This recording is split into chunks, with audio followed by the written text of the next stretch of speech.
Good morning everyone. এটা আমার সোদপুরের তৃতীয় দিন।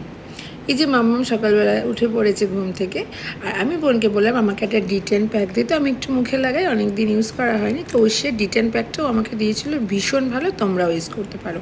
আর এদিকে রান্নাঘরে তৈরি হচ্ছে এগ চাউমিন, যেটা জেম্মা তৈরি করছে। খেতে তো অসাধারণ হয়েছিল। তো দুপুরেও কিছু সাধারণ হালকা খাওয়া দাওয়া করেছি, সেটা আর তোমাদের দেখানো পসিবল হয়ে ওঠেনি। তারপর আমরা সন্ধেবেলার দিকে একটু ঘুরতে গেছিলাম ম্যাক্স মলে। একটু কিছু শপিং ছিল, কিছু কেনাকাটা ছিল, কারণ কিছু ইনভাইটেশন ছিল, তাই জন্য একটু শপিং করতে গেছিলাম। মাম্মামকে দেখতে পাচ্ছ? তো এটা হচ্ছে বাচ্চাদের হেয়ার ক্লিপের সেট, যেটা মাম্মার জন্য নিয়েছি। আর তারপর চলে গেছিলাম শ্রীনিকেতন সোদপুরে, যেটা তো অসাধারণ। ভেতরে জগন্নাথ বলরাম সুভদ্রার পুজো হচ্ছে, তো তোমরাও দেখতে পাচ্ছ যে অপরূপ সুন্দর লাগছে।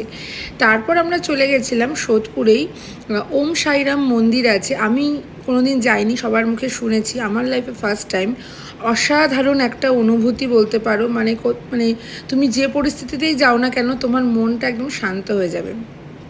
আরতি শেষে সাইরামের পোশাক চেঞ্জ করা হচ্ছে, তোমরা দেখতেই পাচ্ছ, এবং এই পোশাকটা আশীর্বাদ হিসাবে প্রচুর ভক্তরা নিয়ে যায়। তো ওটা 8টায় বন্ধ হয়ে যায়, আমরা বেরিয়ে গেছিলাম 8টার পর। তো বেরিয়ে ঠাকমা আর জেম্মা বললো একটু চা দেখতো কোথায় পাওয়া যায়, তো চা ভক্ত দুজনেই, তো একটু চা দেখলাম। আর মাম্মামকে ঠাকমাই খেলনাটা কিনে দিয়েছে। এবার ও খেলনা ছাড়া তো কেঁদেই যাচ্ছে, তো ঠাকমা বলছে একটা খেলনা ওকে কিনেই দে। তো ঠাকমা কিনে দিল।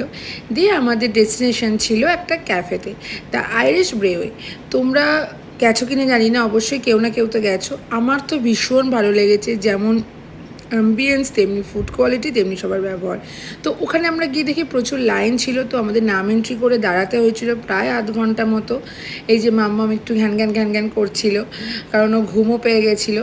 তো যাই হোক, তারপর ওখানে গিয়ে ওর ঠিকঠাক হয়ে গেছিলো। আমরা লিফটে করে উঠে পড়লাম, এটা 4th ফ্লোরে ছিল।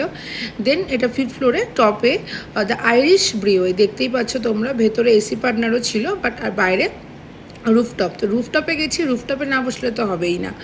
ভীষণ সুন্দর অ্যাম্বিয়েন্স, যেমনি ওদের সবার প্রত্যেকের ব্যবহার। মাম্মাম ওখানে গিয়ে একদম খুশ, আর কোনো কান্নাকাটি নেই। তো অনেক দিন ধরে ইচ্ছা ছিল, বোনকে বলেছিলাম তুই জায়গাটা দেখে রাখবি, আমি কিন্তু সোদপুর গেলেই এই জায়গাটাতে যাব। আমি তোমাদের বলবো, তোমরা যারা যারা এখনও যাওনি, প্লিজ একবার ট্রাই করো, ভীষণ ভালো। প্রাইসটা অ্যাভারেজে ঠিকই, একটু মানে কোয়াইটলি হাই, বাট অলমোস্ট ঠিক আছে, কোনো প্রবলেম হবে না, ভীষণ ভালো। আর আমরা নিয়েছিলাম একটা ফ্রায়েড রাইস, আর দুটো ফ্রায়েড রাইস আর চিলি চিকেন, আর ঠাকমা নিয়েছিল একটা আইসক্রিম, কারণ ঠাকমা এসব কিছুই খায় না। সবথেকে বড় কথা, ওয়েল ডেকোরেটেড, মানে আমার ওখানে গিয়ে খাওয়ার চিন্তা হচ্ছে না যে আমি কী খাবো, গিয়েই মনটা খুশি হয়ে গেছে। ছবি টবি তুলে, এটা হচ্ছে ওদের মেনু কার্ড। তো এই যে খাবার অর্ডার দিয়েছি, তো আসতে একটু সময় লাগছিলো, তার মাঝে একটু মাম্মামের সাথে খেলাখেলি। ওর সাথে তুমি যত একটু ভেলকি করবে, ওর প্রচণ্ড আনন্দ। ও চুপচাপ বসে থাকার মেয়ে না, ঠিক আছে। এদিকে ঠাকমাও ওর সাথে খেলছে, যে যেভাবে ওকে একটু চুপ রাখা যায়, শান্ত রাখা যায়। আর খাওয়ার দেখলেই হলো টানাটানি শুরু করে দেবে, কাউকে খেতে দেবে না। এই যে এইটা ছিল আমাদের ফ্রায়েড রাইস আর চিলি চিকেন। সত্যি কথা বলবো যে এতটা লাইট ছিল না, তোমার খেয়ে কোনো কষ্ট হবে না, মানে তুমি যে কোনো বয়সের যে কেউ খেতে পারে, মানে কোনো শরীরে অস্বস্তি বলো, প্রচণ্ড ইয়মি ছিল, টেস্টি ছিল, হেলদি ছিল বলতে পারো। আর এই যে ওকে তো কিছু দিতেই হবে, নয়তো ও চিৎকার করে ফাটিয়ে দিচ্ছে। শেষ পর্যন্ত ঠাকুমার আইসক্রিমটা তো ওকে দেওয়া যাচ্ছে না, ওই মুখে চামচটা ঠেকাচ্ছে, এতেই ওর খুশি, আর ওর কিছু প্রয়োজন নেই। আর ওই যে আগের দিনও তোমাকে বললাম, ও যেখানে যাচ্ছে সবাইকে আপন করে নিচ্ছে। এই যে এই দাদাটাকে ওর কী ভালো লেগেছে, ও আর আমাদের কাছে বসবে না, দাদাটার কাছেই যাবে। তারপরে আমরা বাড়ি চলে এসেছিলাম।